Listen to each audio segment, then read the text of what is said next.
নতুন পে স্কেলের বেতন সমন্বয় নিয়ে প্রধান উপদেষ্টা ও অর্থ উপদেষ্টার দীর্ঘ ৩ ঘণ্টার বৈঠক শেষে মিলেছে ইতিবাচক ইঙ্গিত।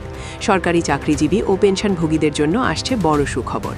তো প্রিয় দর্শক, ভিডিওটি শুরু করার আগে সবসময়ের মতো অনুরোধ, যারা সরকারি চাকরিজীবী তারা অবশ্যই ভিডিওতে লাইক দিন, চ্যানেলটি সাবস্ক্রাইব করুন এবং সহকর্মীদের সাথে ভিডিওটি শেয়ার করে দিন।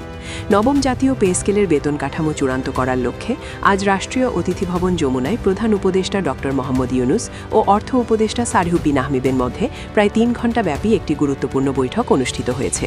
বৈঠক শেষে প্রশাসনিক ও অর্থনৈতিক মহলে তৈরি হয়েছে আশার আলো। সরকারি কর্মকর্তা কর্মচারীদের জন্য আসছে নতুন সুখবর, এমনটাই ইঙ্গিত মিলছে সংশ্লিষ্ট সূত্র থেকে। বৈঠকের সঙ্গে জড়িত একাধিক সূত্র জানিয়েছে, আলোচনার প্রধান বিষয় ছিল সর্বনিম্ন ও সর্বোচ্চ বেতন স্কেলের অনুপাত, বিভিন্ন ভাতার পুনর্বিন্যাস, পেনশন কাঠামোর সংস্কার, মূল্যস্ফীতির সাথে সমন্বয় এবং বাস্তবায়নের আর্থিক পরিকল্পনা। পে কমিশনের প্রতিবেদন জমা দেওয়ার পর কোন কোন ক্ষেত্রে অর্থনৈতিক সমন্বয় প্রয়োজন সেই বিষয়ে বিস্তারিত বিশ্লেষণ উপস্থাপন করেন অর্থ উপদেষ্টা। প্রধান উপদেষ্টা পুরো বিষয়টি গভীরভাবে পর্যালোচনা করে বলেন, বর্তমান মূল্যস্ফীতির চাপে সরকারি কর্মচারীদের জীবনযাত্রা মারাত্মকভাবে প্রভাবিত হয়েছে, তাই বাস্তবসম্মত ও টেকসই সমাধান জরুরি। আলোচনার কেন্দ্রে ছিল বেতন সমন্বয়ের পাশাপাশি ভাতা কাঠামোর নতুন করে সাজানো। সূত্র জানায়, বৈঠকে মূলত ৩টি খাতে সর্বাধিক গুরুত্ব দেওয়া হয়। প্রথমত, সর্বনিম্ন ও সর্বোচ্চ বেতন স্কেল। পে কমিশনের প্রস্তাব অনুযায়ী সর্বনিম্ন বেতন ২০,০০০ টাকা এবং সর্বোচ্চ বেতন ১,৬০,০০০ টাকা নির্ধারণের কথা বলা হয়েছে। এতে অনুপাত দাঁড়াচ্ছে ১:৮, যা দেশের ইতিহাসে তুলনামূলকভাবে সর্বনিম্ন। প্রধান উপদেষ্টা মত দেন, অনুপাত কম হলে সাম্য প্রতিষ্ঠায় সহায়ক হবে, তবে রাষ্ট্রের আর্থিক সক্ষমতার বিষয়টিও সমানভাবে বিবেচনায় রাখতে হবে। দ্বিতীয়ত, ভাতা কাঠামোর পুনর্গঠন। প্রতিবেদনে টিফিন ভাতা বৃদ্ধি, প্রতিবন্ধী সন্তান ভাতা, পরিবহন ও ঝুঁকি ভাতা, সরকারি স্বাস্থ্য বীমা এবং বিশেষ ভাতা সমন্বয়ের প্রস্তাব রাখা হয়েছে। অর্থ উপদেষ্টা ভাতা বৃদ্ধির ফলে বাজেটের ওপর সম্ভাব্য চাপ ও ব্যয়ের বিশ্লেষণ তুলে ধরেন। তৃতীয়ত, পেনশন ব্যবস্থার সংস্কার। প্রস্তাবিত পেনশন মডেলে দীর্ঘমেয়াদী আর্থিক দায় কমানো, অবসরপ্রাপ্তদের সুযোগ সুবিধা বাড়ানো এবং ডিজিটাল ট্র্যাকিং ব্যবস্থা চালুর বিষয়টি অন্তর্ভুক্ত করা হয়েছে।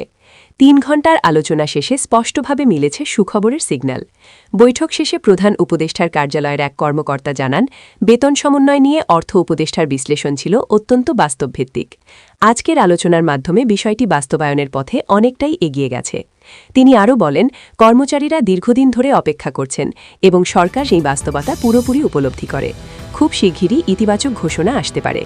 বাস্তবায়ন নিয়ে সম্ভাব্য রোডম্যাপও আলোচনায় এসেছে। সংশ্লিষ্ট কর্মকর্তারা জানিয়েছেন, 2টি মডেল বিবেচনায় রয়েছে। প্রথম মডেলে চলতি অর্থবছরে আংশিক কার্যকর এবং ২০২৬ সালের ১ জুলাই থেকে পূর্ণ বাস্তবায়নের প্রস্তাব। দ্বিতীয় মডেলে বাজেট ঘোষণার সঙ্গে সঙ্গেই এক ধাপে সম্পূর্ণ কার্যকর করার কথা বলা হয়েছে। অর্থনীতি বিশ্লেষকদের মতে প্রথম মডেলটিই বেশি বাস্তবসম্মত, কারণ এতে রাজস্ব ঘাটতির চাপ তুলনামূলক কম হবে এবং ধাপে ধাপে ব্যয় সামঞ্জস্য করা সম্ভব হবে। কমিশনের হিসাব অনুযায়ী নতুন বেতন কাঠামো বাস্তবায়নে প্রয়োজন হতে পারে প্রায় ১,৬৬,৮৮৪ কোটি টাকা। বর্তমানে সরকারি কর্মচারীর সংখ্যা প্রায় ১৪ লাখ এবং পেনশনভোগী প্রায় ৯ লাখ। বার্ষিক মোট ব্যয় প্রায় ১,৩১,০০০ কোটি টাকা। অর্থ উপদেষ্টা জানান, সঠিক পরিকল্পনা ও ম্যাপিংয়ের মাধ্যমে এই ব্যয় পরিচালনা করা সম্ভব। বৈঠকের খবর ছড়িয়ে পড়ার পর বিভিন্ন সরকারি দপ্তর ও প্রশাসনে দেখা গেছে নতুন উদ্দীপনা। এক কর্মকর্তা বলেন, অনেকদিন পর মনে হচ্ছে সরকার বিষয়টি সত্যিই গুরুত্ব দিয়ে দেখছে। এখন আমরা চূড়ান্ত সিদ্ধান্তের অপেক্ষায় আছি। রাজনৈতিক দৃষ্টিকোণ থেকেও বিষয়টি গুরুত্বপূর্ণ হয়ে উঠেছে। বিশ্লেষকদের মতে মূল্যস্ফীতি, নির্বাচন ও জনচাপ, এই 3ই সমন্বয়ে বেতন কাঠামো এখন বড় রাজনৈতিক ইস্যুতে পরিণত হয়েছে। সরকারি সূত্র নিশ্চিত করেছে, চূড়ান্ত ঘোষণা দেবেন প্রধান উপদেষ্টাই এবং সেই সময় খুব বেশি দূরে নয়। সব মিলিয়ে কর্মমহলে প্রত্যাশা একটাই, নতুন পে স্কেলই হতে যাচ্ছে আসন্ন সময়ের সবচেয়ে বড় সুখবর। এই ছিল আগের আপডেট। নবম পে স্কেল নিয়ে সর্বশেষ ও নির্ভরযোগ্য খবর পেতে অবশ্যই লাইক, কমেন্ট ও সাবস্ক্রাইব করে আমাদের সাথেই থাকুন।